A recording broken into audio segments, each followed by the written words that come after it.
Bapak Ibu, pembacaan firman Tuhan dari kitab Zakaria 6 ayat yang pertama sampai ke-15. Demikian firman Tuhan. Aku melayangkan mataku pula, maka aku melihat tampak keluar 4 kereta dari antara 2 gunung. Adapun gunung-gunung itu adalah gunung-gunung tembaga. Kereta pertama ditarik oleh kuda merah. Kereta kedua oleh kuda hitam. Kereta ketiga oleh kuda putih. Dan kereta keempat oleh kuda yang berbelang-belang dan berloreng-loreng. Berbicaralah aku kepada malaikat yang berbicara dengan aku itu. Apakah arti semuanya ini, Tuanku?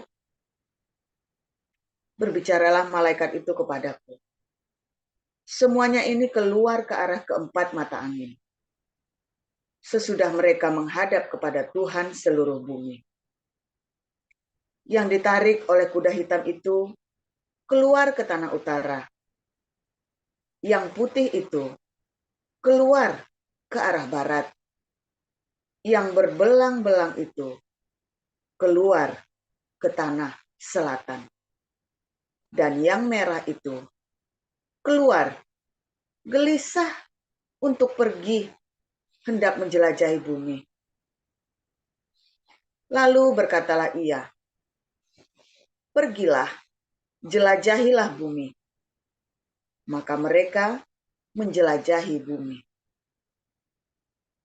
Kemudian berteriaklah ia kepadaku, lihat, mereka yang keluar ke tanah utara itu akan menenteramkan rohku di tanah utara. Datanglah firman Tuhan kepadaku bunyinya.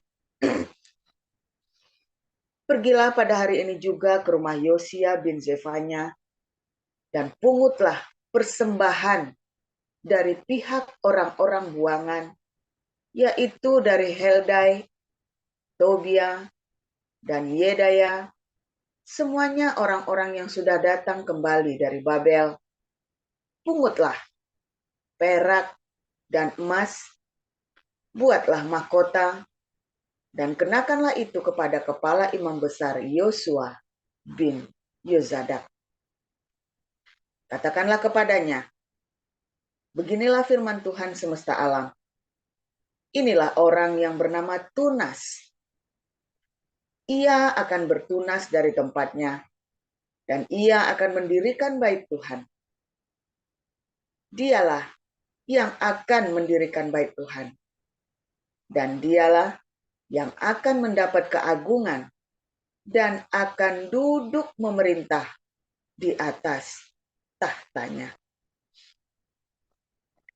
Di sebelah kanannya akan ada seorang imam, dan permufakatan tentang damai akan ada di antara mereka berdua. Dan mahkota itu akan tetap tinggal dalam bait Tuhan sebagai tanda peringatan akan Heldai, Tobia, Yedaya, dan akan Yosia bin Zefanya. Orang-orang dari jauh akan datang untuk turut membangun bait Tuhan. Maka kamu akan mengetahui bahwa Tuhan semesta alam yang mengutus aku kepadamu. Dan hal ini akan terjadi apabila kamu dengan baik-baik mendengarkan suara Tuhan Allahmu. Demikian. Silakan bersama. Baik, saya akan bacakan kebenaran firman Tuhan yang terambil dari kitab Wahyu pasal 21. Beginilah firman Tuhan. Lalu aku melihat langit yang baru dan bumi yang baru, sebab langit yang pertama dan bumi yang pertama telah berlalu, dan laut pun tidak ada lagi. Dan aku melihat kota yang kudus, Yerusalem yang baru, turun dari surga, dari Allah yang berhias bagaikan pengantin perempuan yang berdandan untuk suaminya. Lalu aku mendengar suara yang nyaring dari tahta itu berkata, "Lihatlah, kemah Allah ada di tengah-tengah manusia dan ia akan diam bersama-sama dengan mereka. Mereka akan menjadi umatnya dan ia akan menjadi Allah mereka. Dan ia akan menghapus segala air mata dari mata mereka, dan maut tidak akan ada lagi. Tidak akan ada lagi perkabungan, atau ratap tangis, atau duka cita, sebab segala sesuatu yang lama itu telah berlalu." Ia yang duduk di atas tahta itu berkata, "Lihatlah, aku menjadikan segala sesuatu baru." Dan firman-Nya, "Tuliskanlah, karena segala perkataan ini adalah tepat dan benar." Firman-Nya lagi kepadaku, "Semuanya telah terjadi. Aku adalah Alfa dan Omega, yang awal dan yang akhir. Orang yang haus akan kuberi minum dengan cuma-cuma dari mata air kehidupan. Barang siapa menang, ia akan memperoleh semuanya ini. Dan aku akan menjadi Allahnya dan ia akan menjadi anakku. Tetapi orang-orang penakut, orang-orang yang tidak percaya, orang-orang keji, orang-orang pembunuh, orang-orang sundal, tukang-tukang sihir, penyembah-penyembah berhala, dan semua pendusta, mereka akan mendapat bagian mereka di dalam lautan yang menyala-nyala oleh api dan belerang. Inilah kematian yang kedua. Maka datanglah seorang dari ketujuh malaikat yang memegang ketujuh cawan, yang penuh dengan ketujuh malapetaka terakhir itu. Lalu ia berkata kepadaku, katanya, "Marilah ke sini, aku akan menunjukkan kepadamu pengantin perempuan mempelai anak domba." Lalu di dalam roh ia membawa aku ke atas sebuah gunung yang besar lagi tinggi, dan ia menunjukkan kepadaku kota yang kudus itu, Yerusalem, turun dari surga dari Allah. Kota itu penuh dengan kemuliaan Allah dan cahayanya sama seperti permata yang paling indah, bagaikan permata yaspis, jernih seperti kristal. Dan temboknya besar lagi tinggi dan pintu gerbangnya 12 buah. Dan di atas pintu-pintu gerbang itu ada 12 malaikat dan di atasnya tertulis nama ke-12 suku Israel.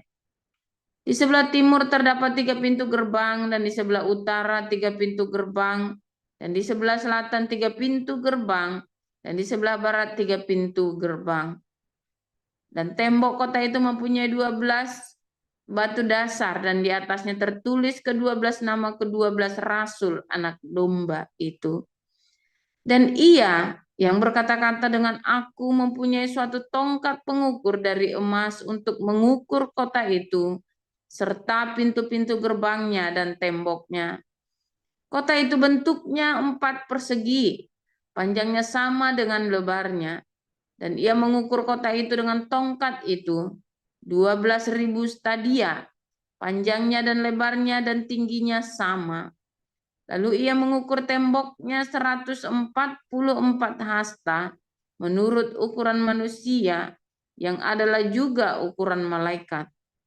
Tembok itu terbuat dari permata yaspis dan kota itu sendiri dari emas tulen bagaikan kaca murni. Dan dasar-dasar tembok kota itu dihiasi dengan segala jenis permata. Dasar yang pertama batu yaspis, dasar yang kedua batu nilam, dasar yang ketiga batu mira, dasar yang keempat batu jamrud, dasar yang kelima batu unam, dasar yang keenam batu sardis, dasar yang ketujuh batu ratna cempaka, yang kedelapan batu beril, yang kesembilan batu krisolit, yang kesepuluh batu krisopras, yang ke-11 batu lajuardi, dan yang ke-12 batu kecubung. Dan ke-12 pintu gerbang itu adalah 12 mutiara. Setiap pintu gerbang terdiri dari 1 mutiara dan jalan-jalan kota itu dari emas murni bagaikan kaca bening. Dan aku tidak melihat bait suci di dalamnya, sebab Allah, Tuhan yang Maha Kuasa, adalah bait sucinya. Demikian juga anak domba itu. Dan kota itu tidak memerlukan matahari dan bulan untuk menyinarinya, sebab kemuliaan Allah meneranginya, dan anak domba itu adalah lampunya. Dan bangsa-bangsa akan berjalan di dalam cahayanya, dan raja-raja di bumi membawa kekayaan mereka kepadanya. Dan pintu-pintu gerbangnya tidak akan ditutup pada siang hari, sebab malam tidak akan ada lagi di sana, dan kekayaan dan hormat bangsa-bangsa akan dibawa kepadanya. Tetapi tidak akan masuk ke dalamnya sesuatu yang najis, atau orang yang melakukan kekejian atau dusta, tetapi hanya mereka yang namanya tertulis di dalam kitab kehidupan anak domba itu. Demikian firman Ya, Tuhan. terima kasih Ibu Diana dan Sarma. Kita akan mendengarkan renungan firman Tuhan yang akan disampaikan oleh Kepala Paul Zhang yang berjudul Merubuhkan Al-Aqsa. Silakan.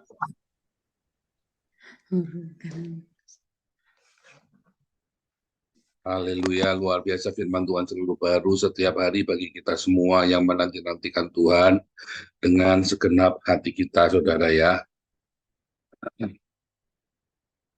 Saudaraku, seperti yang selalu saya katakan, bukan satu niatan orang-orang Israel ini untuk merubuhkan Al-Aqsa, saudara ya, sebetulnya.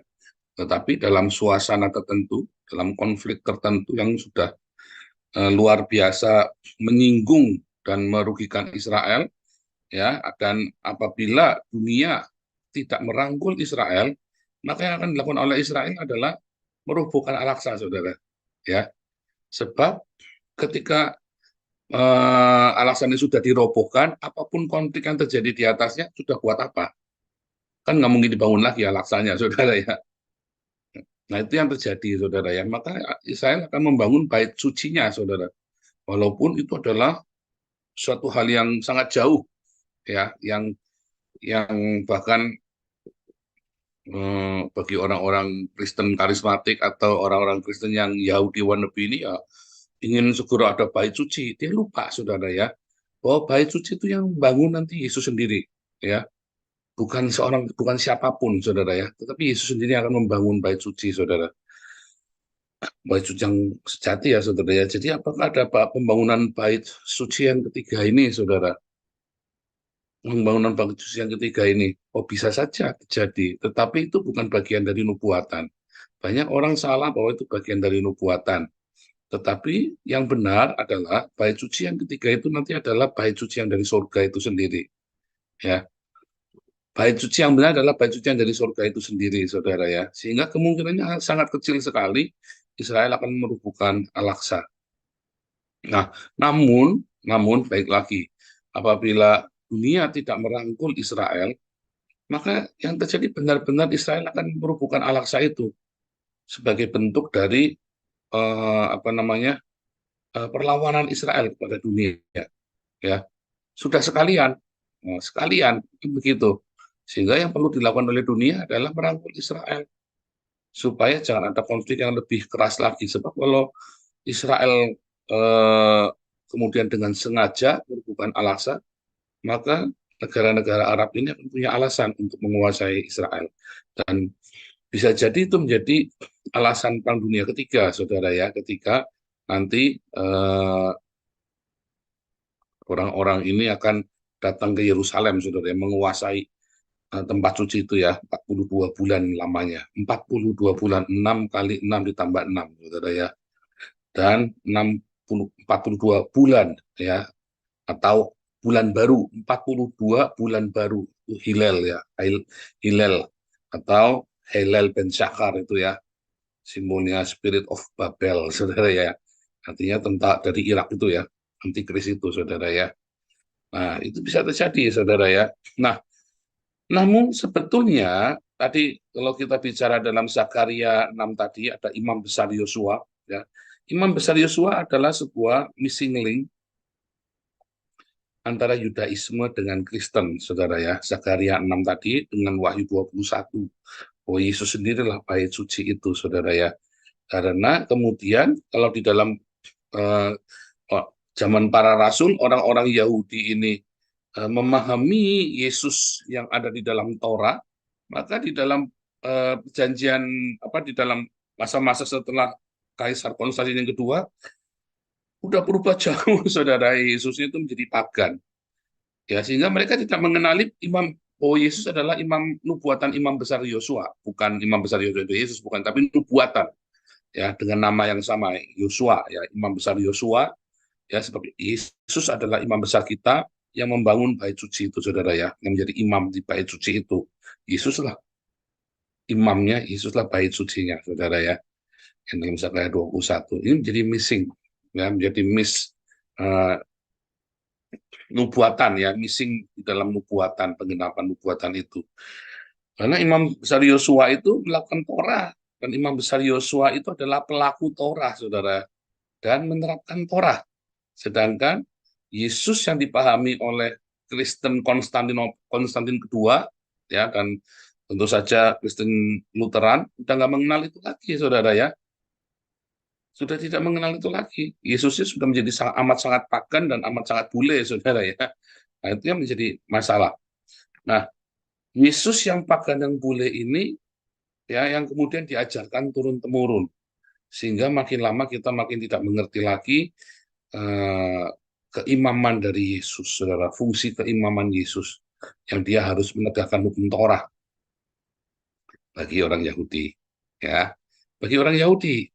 Bagi orang non-Yahudi enggak, ya, karena seperti yang dilakukan kepada Hillel dan Shammai, Rabbi Hillel, ya, dia terima orang dari non-Yahudi untuk belajar, disuruh belajar apa? Kasihilah Tuhanmu, kasihilah sesamamu, saudara, ya, ya, bukan disuruh melakukan hukum Torah itu, tapi kepada orang Yahudi diajarin Torah itu, saudara, ya, diajarin Torah, disuruh melakukannya. Kepada orang non-Yahudi enggak, ada yang inti. Yang lain adalah proses untuk mencapai ke sana, katanya begitu. Ya, nah, bait suci yang dibangun, ya, Yesus memperkenalkan bait suci yang dibangun oleh Tuhan Yesus kita, atau Mesias yang dinantikan oleh orang Yahudi dan orang Kristen, adalah Mesias yang akan membangun bait suci yang ketiga itu, saudara. Makanya orang Yahudi sekarang menantikan Mesias untuk membangun bait suci yang ketiga. Kemarin sempat ada heboh, ya, si namanya, saya lupa namanya, ya. Jadi lupa namanya, ada Rabbi Shemuel ben Abraham, ya. Shemuel ben Abraham, saya lupa namanya, atau Abraham ben Shemuel, saya lupa namanya itu. Seorang Rabbi yang masih muda, sangat karismatik sekali, saudara, ya. Sangat karismatik sekali di Yerusalem. Nah, mereka mengira sekarang bahwa Rabbi ini adalah Mesias, saudara, ya, yang akan membangun bait suci. Karena sangat karismatik sekali, muridnya itu banyak banget, saudara, ya. Muridnya itu, ya, talmidimnya itu banyak banget. Sehingga dikira itu Rabbi ini, saudara, ya, yang akan membangun bait suci. Kita enggak, saudara, ya. Yang lain tahu bukan, ciri-cirinya enggak begitu. Nah, kalau Anda melihat di dalam Jewish for Jewish Organization itu, ya, bahwa Mesias itu yang akan mendirikan bait suci, saudara, yang akan mengumpulkan seluruh, ya, membuat seluruh orang Israel, dan yang akan mendirikan bait suci. Nah, itu dilakukan. Nah, mereka karena sudah ada missing link dari Yesua Hamasyahnya, ya, Mesiasnya mereka dengan Yesuanya kita, ya, yang menjadi pagan, maka mereka menolak Wahyu 21 ini, bahwa nanti Yesus akan datang, memang akan membangun bait suci itu, saudara. Lihat, bait suci turun dari surga seperti pengantin, ya, Yerusalem baru, ya, Yerusalem turun dari surga seperti pengantin. Nah, kemudian dialah bait suci itu. Makanya Yesus berkata, ya, Pak, runtuhkan bait suci ini dalam 3 hari, aku akan membangunnya. Sebetulnya sejak zaman itu orang-orang Yahudi mempunyai pemahaman bahwa tubuh mereka, komunitas mereka itu bait suci, saudara. Bait suci itu bukan gedung yang disebut dengan bait suci. Mereka sudah tahu itu, saudara. Ya, yang namanya bait suci itu bukan gedungnya, tetapi mereka, orang-orang Yahudi itu sudah mengerti itu di dalam tulisan Talmud mereka. Kitalah bait suci. Konsep itu sudah dimengerti, bukan saja oleh orang Kristen, tapi oleh orang-orang Yahudi, bahwa mereka lah bait suci, saudara. Ya, dan mereka tahu di mana 2-3 orang berkumpul, ya, maka Tuhan hadir. Mereka tahu itu, saudara. Apa yang diajarkan Yesus itu diajarkan juga oleh para rabi mereka, ya. Bahwa mereka adalah baju. Nah, saudara, kemarin kita belajar ya, saudara, tentang ilusi delusi agama, tentang orang-orang yang terjebak di dalam roh agamawi. Nanti malam kita pemuridan kita akan belajar melayani Tuhan ya. Apa itu melayani? Apakah ibadah itu, saudara ya? Apakah avodah atau ibadah ya? Dan avodah sarah atau ibadah yang sesat, saudara ya? Ibadah yang salah, avodah sarah. Nah, saudara, nanti malam ya, jam 7 ya. Nanti malam jam 7 waktu Jakarta, saudara ya. Kita akan belajar itu. Nah, saudara, ketika kita sudah punya konsep bahwa kita lah bait suci, bukan gedung itu, maka sebetulnya konsep-konsep yang lain itu juga harus kamu rontokkan, saudara. Karena yang namanya bait suci adalah kita. Ya, bait suci itu kita. Orang Yahudi juga tahu bait suci itu adalah kita, jemaat. Itulah bait suci di mana roh Allah berdiam di dalam hidup kita.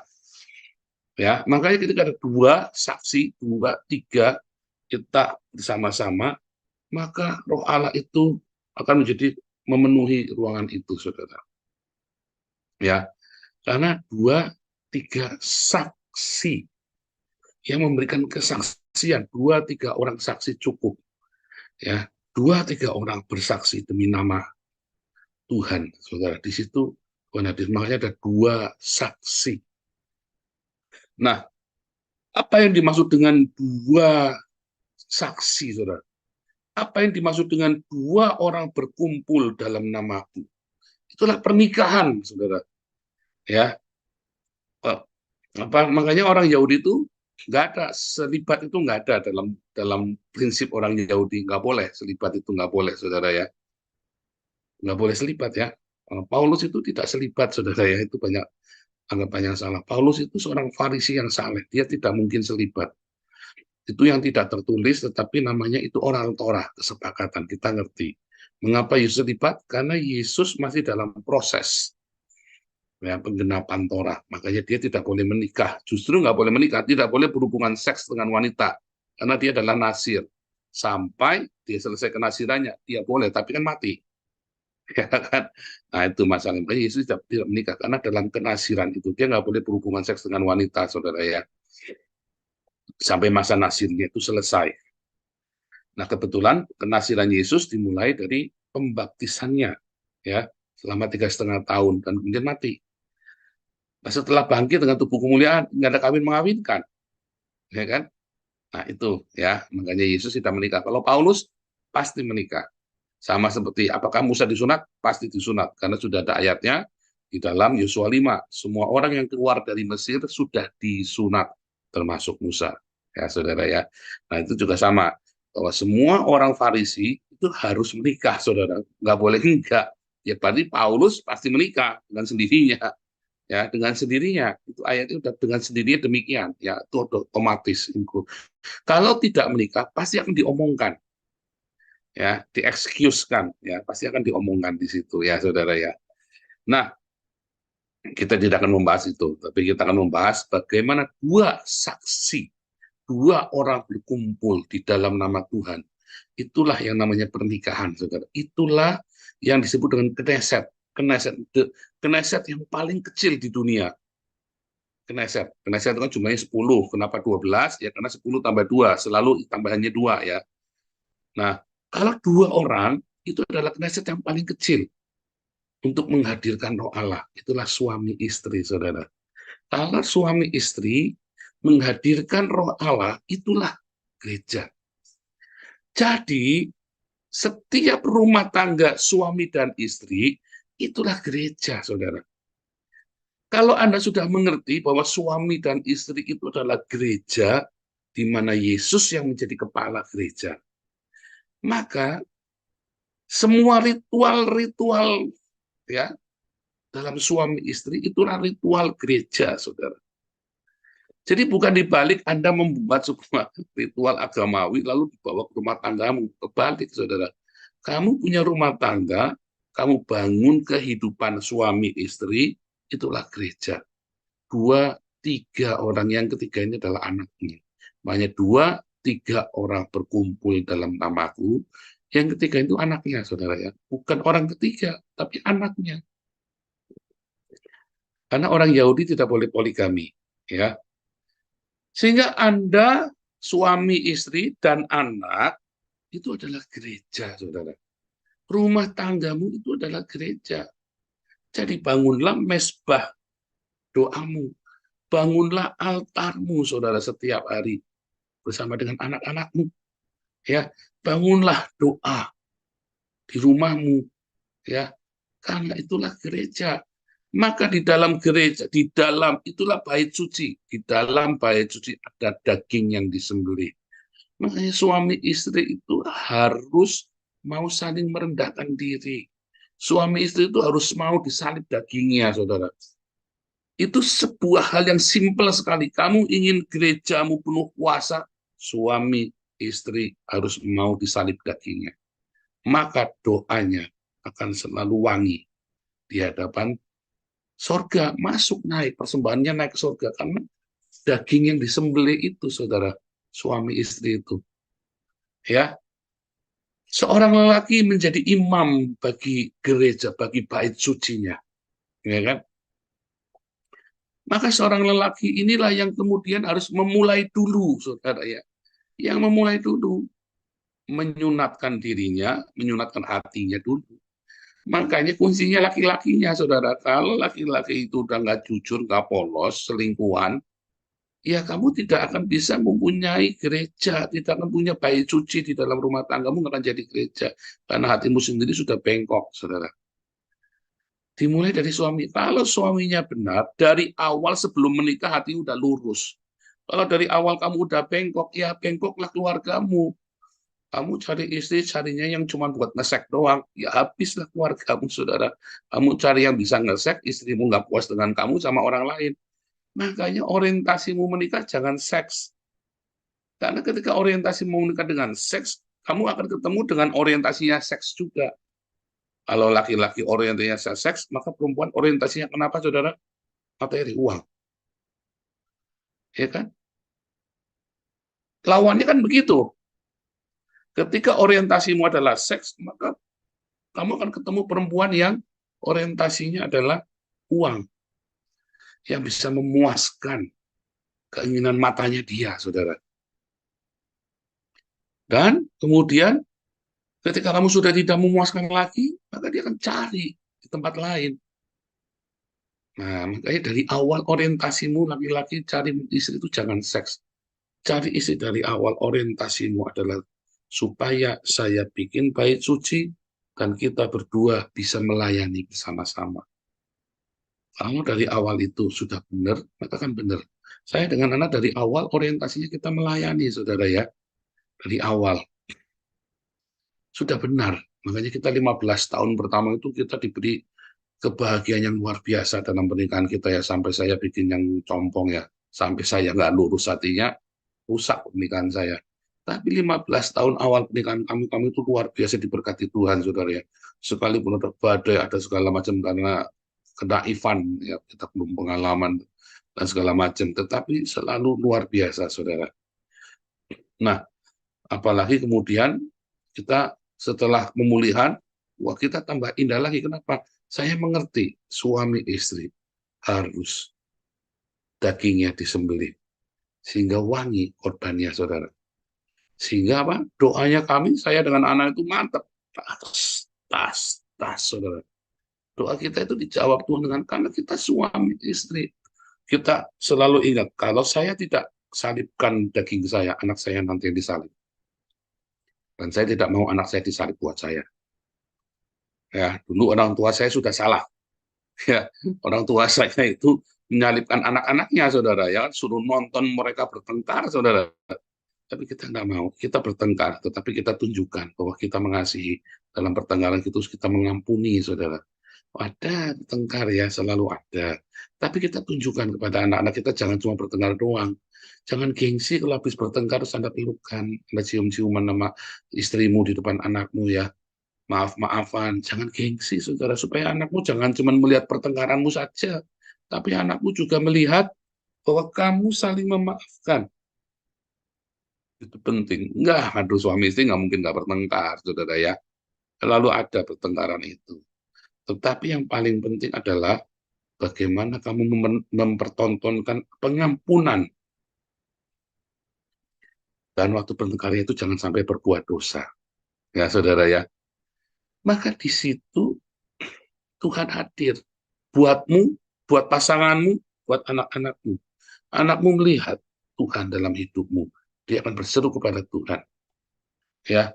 Dan ketika kamu 2-3 orang berdoa, sepakat apapun juga dikabulkan, saudara. Itu kuncinya, saudara. Sepakat. Anda harus sepakat. Tapi di mana? Anda harus jadi bait suci dulu. Dan rumahku yang atasnya namaku disebut. Harus dulu. Anda harus lahir baru dulu. Harus benar dulu, saudara. Apakah betul rumah tanggamu adalah bait suci? Kneset itu tadi ya. Atau jangan-jangan rumah tanggamu itu Alexis, saudara. Masing-masing jalan sendiri-sendiri. Pembantu di gerayang-gerayang, supir di gerayang-gerayang, ya, kelar hidupmu, saudara. Nggak bisa jadi bait suci. Ya, kamu bawa masuk orang lain itu ya, bawa si Maryam, kamu suruh istrimu, kamu panggil bapakmu sana, kamu goyang-goyang sama pembantumu di kasur istrimu. Ya, nggak ada bait suci di situ. Yang ada adalah Alexis, saudara. Juraganya ada di sini senyum-senyum. Nggak bisa, saudara. Nggak bisa. Untuk bisa menjadi bait suci, maka pernikahanmu harus suci. Kamu nggak boleh selingkuh, nggak boleh poligami, ya kan? Ya cari di rumah itu diajari kekudusan, saudara. Kalau kamu hidupmu nggak suci, pernikahanmu nggak suci, ya kamu bukan bait suci. Tapi kita saling mengasihi, bukan saling mengasihi, saling nafsu. Iya, saudara ya. Jangan sampai Anda trisam ya, sampai punya kepikiran swinger. Wah, ini kan di Jakarta lagi tren kan. Wah, swingers. Ya sama apa? Trisam, ya kan? Wah, hati-hati, saudara ya. Pernikahanmu pun harus kudus. Oh, suami istri, saya nggak pernah Pak trisam, nggak pernah selingkuh Pak. Tapi kamu melakukan seks anal, saudara. Itu juga sama ya, terkutuk, saudara ya. Nggak boleh ya, pemburit. Pemburit itu yang Anda memasukkan penismu ke bubur, saudara. Walaupun itu dubur istrimu sendiri. Oh, nggak boleh, saudara. Hati-hati, saudara ya. Kamu harus benar-benar jaga pernikahan itu kudus, saudara. Seksnya juga harus kudus suami istri. Nggak boleh sembarangan. Jangan kamu berhubungan seks sambil nonton bokep, saudara. Itu juga jangan, nggak boleh, saudara ya. Jangan kamu berhubungan seks sambil membayangkan istri atau suami tetanggamu, saudara. Nggak boleh, saudara. Jaga itu pun dalam kekudusan. Bait suci itu kudus, namanya suci, bait suci. Satu tadi ada korban, daging yang disembelih, saling mengalah, sabar. Jangan ya sabar daripada ribut. Bukan daripada ribut. Saya harus sabar, saya harus mengalah supaya anak saya jangan disalib. Saya yang harus disalib. Ya, dan kita semua harus disunat hatinya supaya bersih, saudara, terutama dari suaminya dulu. Karena istri itu kan hanya meresponi kan. Istri kan hanya cermin, saudara. Ya, cermin dari suaminya. Beneran, saudara ya. Kalau kamu ngeliat istrimu tidak benar, jangan-jangan kamu juga tidak benar. Jadi kamu jangan salahkan istrimu, kamu yang tidak benar. Ya, pagi saya ngomong-ngomong ya sama teman-teman kita. Kita pernah tangani seorang istri yang gebukin suaminya. Nah, tapi ini juga istrinya juga tidak benar ya. Pokoknya suaminya ya tidak benar, apalagi suami sampai gebukin istrinya di depan anaknya. Istri, oh sudah nggak benar juga, tapi istri juga nggak benar. Mau istrimu selingkuh di kasurmu, tapi ada suami gebukin istrinya, oke nggak benar aja, saudara. Oke nggak benar aja, apalagi di depan anaknya, saudara. Oke nggak benar aja. Jadinya bisa selingkuh ya gara-gara kamu juga. Semua itu dari suami, saudara. Respon. Ya, istri itu hanya cermin, saudara. Makanya kamu bikin baik istrimu supaya mencerminkan hidupmu yang baik. Anak-anak lebih apalagi, saudara, hanya pantulan dari cahaya hidup pernikahanmu, saudara. Jadi kalau anak-anakmu rusak, ya salah kalian orang tuanya, salah bapaknya. Kamu saat bikin apa sama anakmu sehingga anakmu bisa kena narkoba, bisa rusak. Ya, satu, ya, harus ada korban, ya, harus ada. Oh, sorry, pertama, satu harus ada apa, saudara, disunat, ya, disunat dulu, aletheia, saudara. Anda jangan punya agenda tersembunyi dalam rumah tanggamu. Kedua, ada korban bakaran di situ, yaitu kedaginganmu, saudara. Ketiga, ada kesucian di sana. Maka rumah tangga ini akan jadi bait suci. Maka 2-3 orang berkumpul dalam namaku, aku hadir di situ. 2-3 orang sepakat minta apapun juga, jawab saudara. Makanya keluarga-keluarga yang melakukan 3 hal ini, ya, keluarganya duduk, doa, jawab saudara doanya. Ya, saya, anak-anak ya, mengapa doa kami selalu goal, saudara? Karena kita membuat satu mesbah keluarga, mesbah bait suci, bait yang suci, di mana ada sunat, di mana ada daging yang disembelih, dikorbankan, di mana sudah ada kesucian, saudara ya. Tuhan Yesus memberkati.